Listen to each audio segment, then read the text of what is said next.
Have you ever been in a storm? I mean, a really bad one that threatens to rip the roof off your house or uproot the trees in your yard? Well, imagine being in a boat in the middle of a raging sea during a violent storm. Not exactly. What happened to Jesus and his disciples one night when they were crossing the Sea of Galilee? Now, the disciples were in a boat with Jesus, but he was sleeping, and the storm suddenly arose, threatening to capsize their boat and swallow them all alive. Can you picture the scene? Oh, waves crashing over the boat, wind screaming like a banshee, and the disciples in a panic, crying out to Jesus, "Teacher, don't you care that we're about to die?"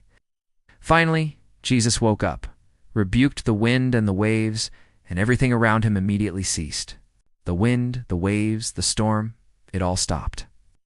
And the disciples were left in awe and amazement, wondering how on earth this had happened.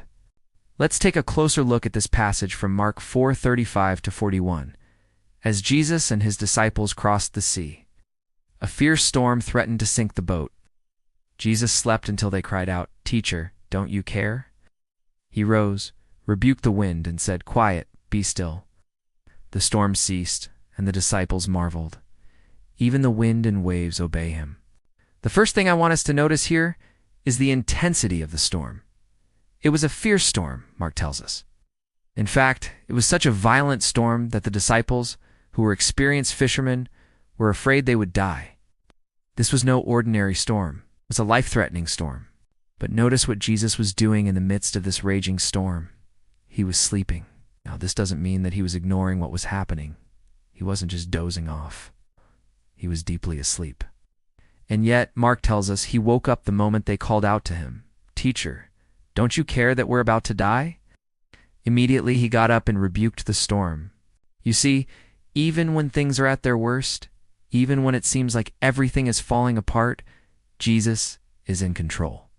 He is the master of the storm. He has the power to calm the raging sea and to quiet the violent winds. And he demonstrated this power not just for the disciples' benefit, but for our benefit as well. When we read these stories of Jesus calming the storm, we are reminded that he is in control. When we face our own storms in life, whatever they may be, we can rest assured that Jesus is with us in the boat, and he has the power to calm the storm if he chooses. So the next time you find yourself in the middle of a storm, don't panic. Remember, Jesus is in the boat with you. And if you cry out to him, he will rebuke the winds and say, "Be still," and the storm will cease. Well, that's it for today. Hope you enjoyed this little reflection on Jesus and the storm. I'll see you next time. Till then, God bless.